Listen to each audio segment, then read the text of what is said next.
Hello, I'm Tim Harris. This is Julie Harris, and this is Real Estate Coaching Radio. That's right. So make sure that you hit the subscribe button so you won't miss any future episodes. Thanks again for popping by. Hit that like button, and don't forget to leave your comments and questions so we can get right back with you. We will. Thank you for continuing to make our podcast, Real Estate Coaching Radio, the number one listened to podcast for real estate professionals in at least the United States.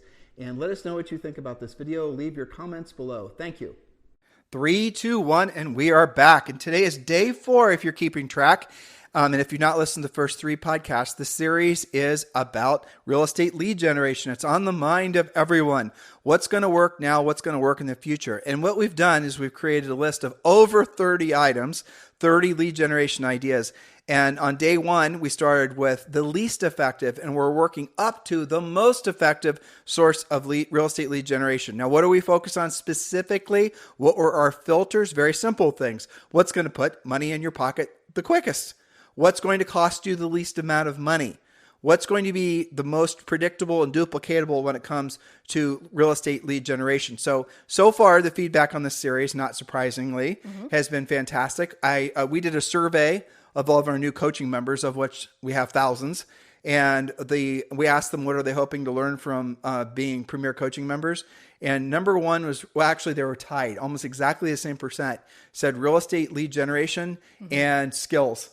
Yes, which are tightly related, of course. They are. But here's the thing. You don't need a lot of skills for cold door knocking or doing some of the least effective things. So what we're attracting to us in our Premier Coaching members are a lot of agents that don't want to trial and error their way to failure. Right. Really, they want to do the right thing now to basically get the most results they can, helping people making money in real estate.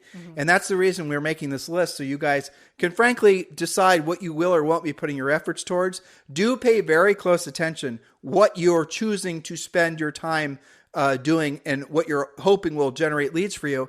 Chances are they're the things that are the least effective and most expensive. And that's the reason, in our opinion, a lot of agents fail out of real estate. The failure rate of real estate agents in the last 15 years, but really in the last 10 years, in other words, the amount of time that an agent actually stays active in real estate is on the descent. Why? It's on the decline. Why? Because agents are not being told the truth about real estate lead generation, especially as it comes to having skills. And for all of you who have joined Premier Coaching, I salute you, and I appreciate the fact that you guys want the quickest way up the mountain. Yes. And that's what we hope to deliver in Premier Coaching. If you're not a Premier Coaching member, simply text the word Premier to 47372.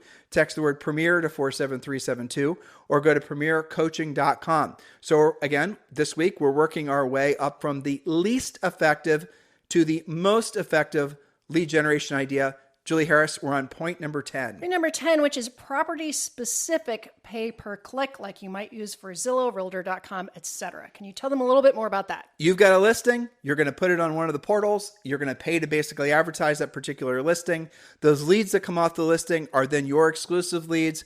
That is, frankly, it's number 10. It's not number, it's not the least effective, but it's not that effective because ultimately you don't have to spend money. And you're going to get buyer leads off that, by the way. When you have a listing in any market, and be very clear, this is the reason it's number 10. Be very clear in your head, listeners. When you have a listing, let alone 3 or 4 listings, let alone 10 or 15 listings, and we teach you how to do that in Premier Coaching, you will have, and this is, I say this, I'm wondering if I'm ever offending anyone when I say it this way, but I say it this way because our first broker, Rory, said it this way. He goes, Tim and Julie, you want buyer leads? Take a listing. You have to beat the buyers off with a stick. Yes.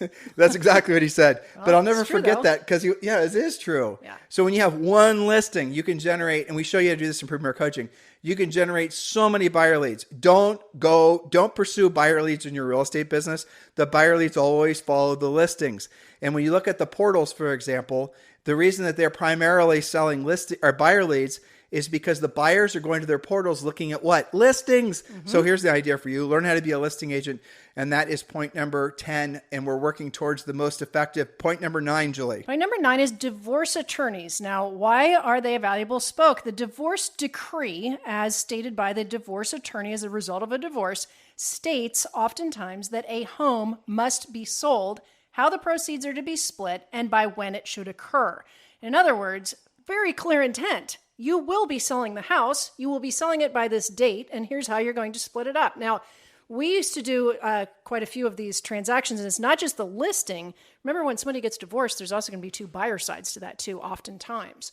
So divorce attorneys. Now, this will only work when you are regularly communicating with them, when you're doing it in a professional way, you're sharing with them your pre-listing package, you're providing value, and again, you're communicating regularly. So our coaching clients that do get results from this is like one of their Monday calls every Monday. They're talking to divorce attorneys, they're networking, and they are showing their value by doing a great job. But, full disclosure, this is not stress-free business. When you're dealing with people going through emotional trauma like a divorce, it is very stressful. And you're going to have to learn how to show emotion without being emotional. That's why it's not number one. That's the reason it's not number one. Yeah. Because you will have to build up some serious calluses to make it so that working with people going through divorces doesn't adversely affect your own mindset, let alone your relationships. So yeah, to Julie's point, that's the reason it's not point number one. Yes, but there is a house to sell, so it's higher on the list. Right, house to sell, learn how to generate other leads from the listing.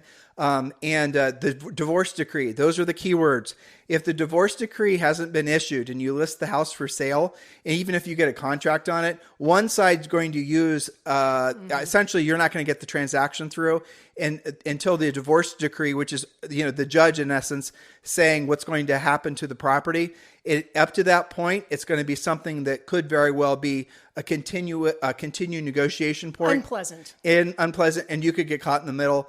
So anyone who's been in the business for a long time and dealt with divorcing people, you know exactly what I'm talking about. And some of our, I would say, best stories, and I'm air quoting with that, come from people that were getting divorces. They're the ones that you try your hardest to forget as time passes transactionally, but you guys get the idea. So there it is. Yep. Point number 8, Julie, least effective to most effective lead generation ideas. Yes, working up our list here to the more and more effective. Number 8, small and medium-sized builders. Now, how do you figure out who they are? Well, you can join your builders association to get the guide of who's building what and where. You can simply hit Google and say new construction Orlando and get a huge list with a map. You can also search for expired new construction in your MLS and visit builder sites using newhomesource.com to find the ones that are not in your MLS. And if you look back on our real estate career, because we're not just podcasters and coaches, but we did actually sell real estate at a high level for a very long time. Some of our best expired scores were actually expired new construction, both with the upper end luxury end of things, but also some of the smaller, like the townhomes and things like that. So what you do is you search in your MLS using your entire geographic MLS with the only criteria being expired, withdrawn, or temporarily off the market, built in the past 2 or 3 years. You're going to capture. I like that search because it not just shows expired new construction, but it shows those builders who were willing to list and get it in the MLS, so they're realtor friendly. We're not going to spend a lot of time on this point, but point number 8, depending on your market, can be an absolute goldmine. If you're from the Midwest, you're going to be dealing with people that are developing land and then building homes. If you're in some densely populated or densely, like say, for example, LA, you're going to be doing maybe people that are converting buildings from, commercial to residential kind of thing. But at the end of the day, this could be a very, very profitable spoke for you. Mm-hmm. If we listed, for example, we went from listing, to Julie's point, a guy named Matt Trucco, we listed 2 or 3 luxury homes for him.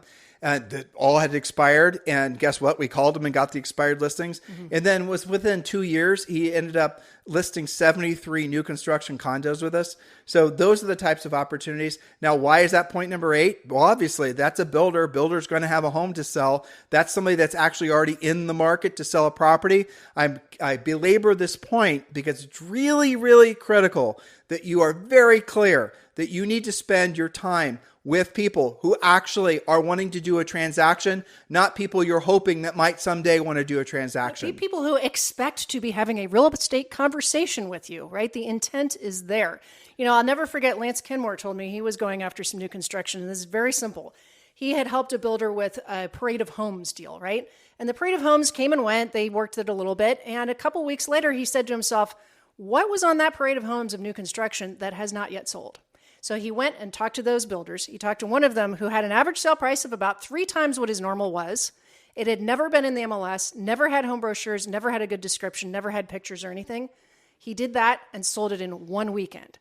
I said, why did you sell it, whereas the builder couldn't sell it? He said, because the builder didn't have any marketing behind him. Nobody knew it existed unless they went to that parade of homes, and it was the most expensive house there. Small and medium-sized builders, to Julie's point, oftentimes are not they're just essentially people that used to be framers. They're not marketers. They're not marketers. They're not, dare I say, they're business people, but they're not business people in the sense that they know how to do what you do, right? So small and medium-sized builders really need you. Versus, say, a larger scale builder who's building thousands of homes. They've already got their systems in place. Yes. Good luck getting business from them. With the exception of the next point, which can be an unbelievably profitable source of business. And really, frankly, one of the spokes that we almost always prescribe to coaching clients, provided there is this opportunity in their market. Julie, point number 7. Yes, absolutely. One of my favorites because it is low in terms of cost for money and time. Number 7 is new construction salespeople. Now, who are they? They're the salespeople who sit in the new construction models, or maybe sometimes there's a trailer, sometimes there's even an office, depending on how they're set up.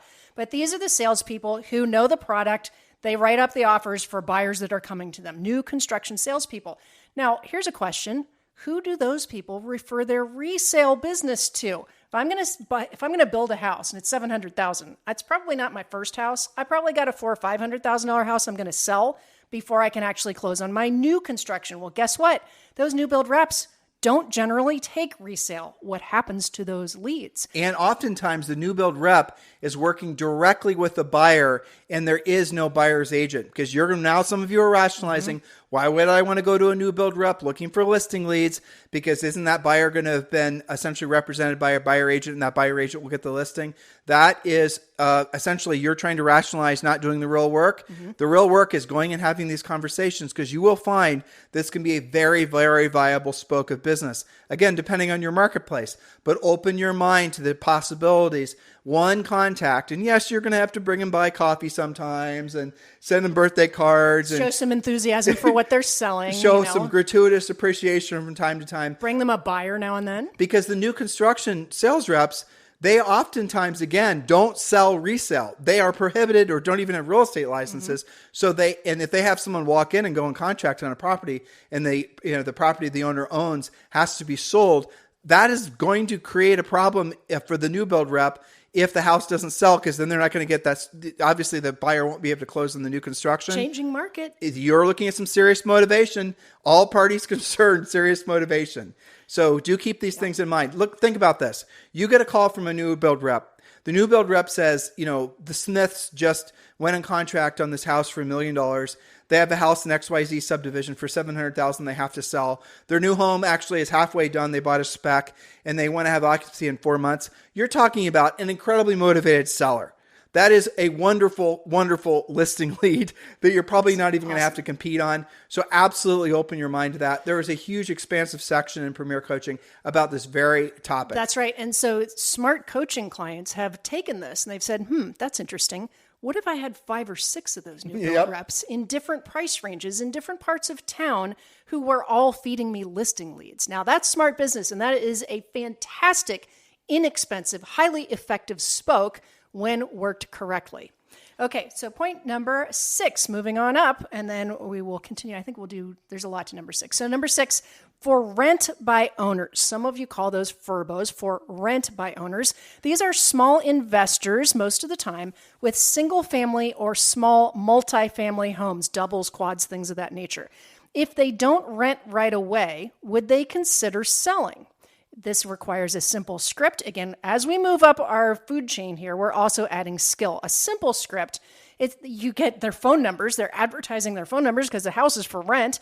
It is a business conversation. Most of the time, it will go one of 2 ways. Nope, I'm keeping it forever. Like when somebody prospects us for that. Nope, not for sale. Or they're going to say, well, I don't know. It hasn't rented in a month or maybe even 2 months. What do you think it's worth? That's when you offer to do your free comparative market analysis. You sit down, they make a decision based on the numbers. There's not a lot of emotion. You're not talking about somebody breaking up with their family home usually. We're just having a business conversation. They're going to say, well, what kind of price could you get me for it? And then you're going to close on a comparative market analysis. Well, a variation of this is obviously the VRBO types. Yes. So Same VRBOs idea. are going to be a gold mine too. It's fascinating. Fortunately, and I mean this for the sake of the market, is that a lot of VRBOs have long-term low-rate financing on the VRBOs they bought, but there are quite a few that did variable rate financing. Yes. And so you're going to see, especially if they bought in the first 6 months of 2022, you're going to see a lot of people that bought VRBOs intending to cash flow them, but the mortgage is going to adjust to a much higher rate, and the cash flow doesn't work out anymore. And they're going to have to put the properties for sale. So, but the other thing that happens is a lot of people, a lot of non-licensees, let's call them, consumers basically got into the short-term rental market, and they would buy one, then two, then three. Leveraged. And they really don't. And let's say at the time it made sense. They did their homework. They did all the right moves. But what they didn't realize was there were a whole bunch of other VRBOs that were also going to be coming on the market. And now their average nightly rent has dropped through the floor. And now because the economy, people aren't traveling as much. You guys get the idea. So now the cash flow doesn't flow anymore. So you're going to be calling these folks, asking if they want to sell the property. If they've owned the property for, let's say, a year, 2 years, they're going to have some pretty serious equity in the property. And you're going to be calling them with a golden, ticket saying, guess what? You've got this property. I can find a buyer for it. This is how much money you'll walk away with.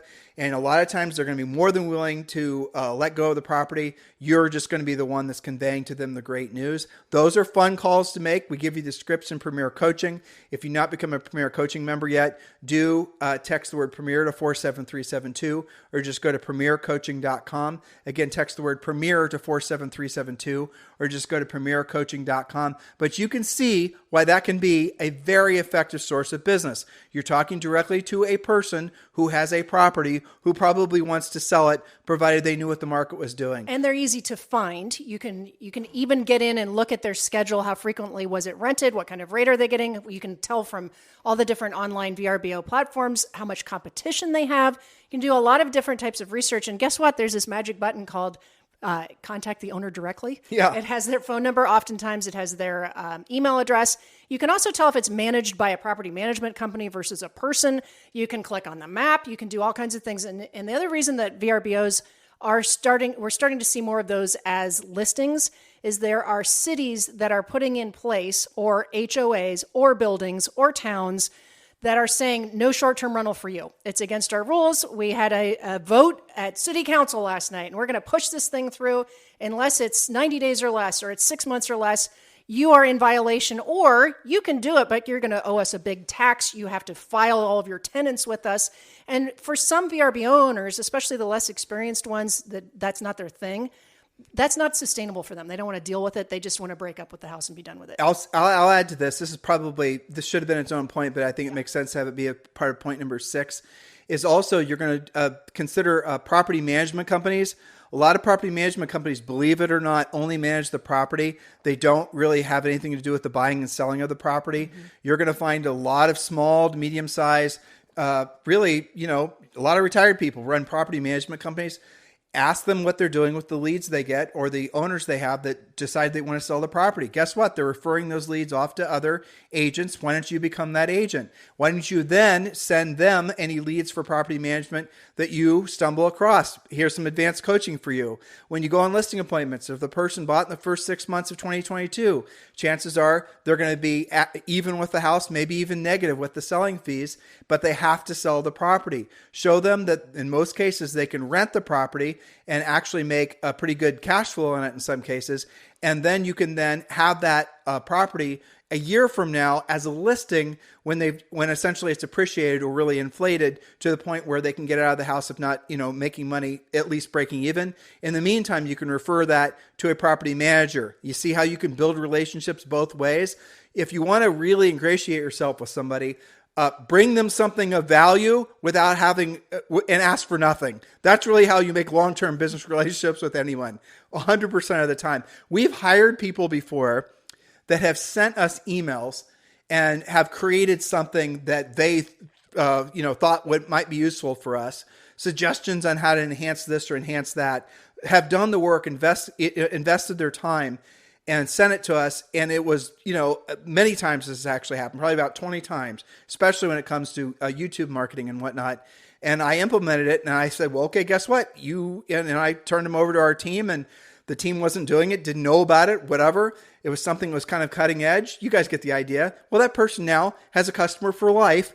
They did it on spec trying to get our business. But at the end of the day, that's a really, really great way to get yourself business. And if you're thinking even larger scale, property managers are going to be good for this. Some of the other sources of business we told you as well. Apply the idea. Like, I'll give you another source on here. And this is a very unique source, and it doesn't deserve its own standalone point. But if you're in LA, or frankly, New York, you want to be thinking about business managers and sometimes agents. By agents, I mean talent agents. But between the two, business managers are going to be more profitable as far as a source of business to go after. A business manager is just as it sounds. They will, for not just celebrity types, but also for just business owners. A lot of business managers, actually, it's kind of funny. There's business managers that specialize in, say, for example, just dentists. Or there's business managers that specialize in just football players. And you network with those business managers, and they will refer to you their customers who need to buy or sell real estate. So if you're in LA, we've had many, many coaching clients over the years who get their number one spoke has been business managers, because when they list a house for Sylvester Stallone, we had somebody that was working with him. Mm-hmm. Guess what? Sly Stallone happens to be in real life a huge housing enthusiast, and he buys and sells real estate all the flipping time. Yeah. He doesn't flip. But the reality of it is that's a great long-term relationship that once you have that, because you networked with his business manager, now you have him as a long-term customer. A lot of people like that. So if you're in a market where there are a lot of people that use business managers as a normal course of business, and again, LA comes to mind, but certainly in New York as well, definitely leverage those relationships. Talent agents, for some reason, never the same type of relationship. Oftentimes, talent agents will, frankly, never send you business, but ask you for lots of things in the form of taking them out to eat or asking you to buy tickets to this football business game. Managers are better. Business managers are more professional. Yes, yeah, definitely. And you know what? That's a nice way to raise your average sale price in those markets too. Yeah, well, okay, I'll tell a real story. Ben Salem, out in LA.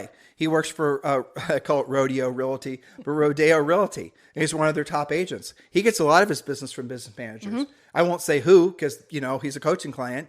But the reality of it is, again, that's been an incredibly profitable source of business for him.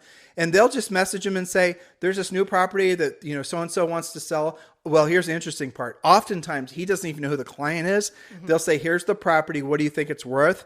And he'll go out and look at it and preview it. And later he finds out it's owned by, Priscilla Presley or somebody like that. So essentially the business manager is his client. It's like a client once removed. Right. Well, it's like a builder, really, because you go to a builder or a new construction rep and you get multiple transactions. A business manager can be the same thing. Yeah, and I love one relationship, multiple opportunities. That's a great way to run your business. Okay, point number 5, and there's so much to this. We have had dedicated podcasts. I think in the next week or two, I think I'll do maybe a 2 or 3 part series with you about 1-800-HOME-HOTLINE.com. That's number 5 as we go up the food chain with effective sources of business. So you guys should write this down, 1-800-HOME-HOTLINE.com, 1-800-HOME-HOTLINE.com. So we oftentimes get asked, if you guys were to get back into selling real estate, what would be the things you would do? And I always think it's a funny question, because you guys almost think we're going to give you a different answer than we give you on the podcast or in coaching. But one of the tools we'd absolutely implement right away would be 1-800-HOME-HOTLINE for the reasons Julie's about to tell you. Okay, so this is best used with listings to generate an abundance of both buyer and seller leads. We talked earlier, finding buyer leads is not a problem when you're a listing agent. And 1-800-HOME-HOTLINE.com is a way to put rocket boosters on your real estate sign, your home brochures, anything you normally do. And again, this is a podcast. We can't totally drill down on this. Refer to our podcast about how to use 1-800-HOME-HOTLINE. Or just go to the website. Yes. Even if you don't have listings, or simply go to the website, there's at least 20 different ways to utilize that. The lead way, of course, is to use on your listings. But there's also, you could say, and I don't know how deep you want to go into this on this podcast, but you could say, for information on all new construction in Columbus, Ohio, put out its own extension. You have your own dedicated 800 number, extension 500, and then you become the source of that information. You're lead capturing. This is always, again, about intent. Somebody uses your 800 home hotline number because they're interested in either your listing you have to sell or something that you have said, call me and I'm going to give you this information. You capture their phone number, even if it's unlisted. And this is a great source of business. Call It McDonald is a good example. She's got a lot of listings. She's in Atlanta. And what she does is she has a sign writer on top of all of her signs that says for free 24-hour record info on this house. And it's her 800 number. It's 1-800-555-1212, whatever it is, and hit extension 1234. Now, some of you who have been in the business for a long time will know that that is IVR technology, interactive voice response technology, and it's been around forever. You're correct. But the reason it works so much more effectively than QWR codes or even, frankly, online leads is because it is going after the people that are the most interested in transacting. They're the ones that are driving the neighborhoods and looking at for sale signs. And here's the thing that we really love about 800homehotline.com. It is an amazing way to call all the potential listing leads out of the market. Because when you put a sign in a yard with your 800 home hotline, sign writer on the top of the sign, all the neighbors are going to call, especially those thinking about selling, wanting to know what the price is. Now, you didn't have the advantage of actually doing this type of thing when homes were selling themselves in 22 seconds. But now you do. That's the reason a transitioning market like this can be an absolute pot of gold, because you can actually start generating more leads off your listings, provided you have, guess what, listings. So, Julie, let's get to one more point, point number 4. Point number 4 is open houses, another favorite. Point number 4, open houses. Now, not just any random open houses, following our proven open house system that you learn in Premier Coaching and choosing the right homes to hold open, this is an amazing and predictable, duplicatable source of business. Refer to many of our podcasts about how to monetize your open houses. Premier Coaching clients know how to turn this into a super predictable source of both buyer and especially seller leads. This is inexpensive and extremely effective when done correctly. Again, we have intent. Somebody goes to an open house because they're interested in buying or selling real estate. We have inexpensive, which is great. It does require some skill to do it correctly, but that's why you have Premier Coaching.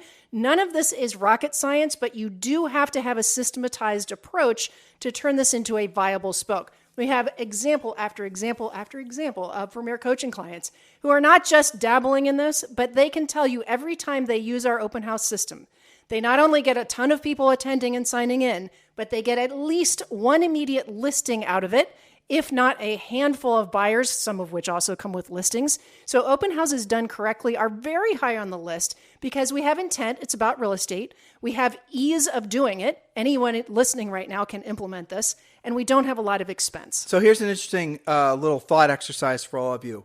Who are the least motivated leads? Internet leads or people driving through neighborhoods looking for open houses?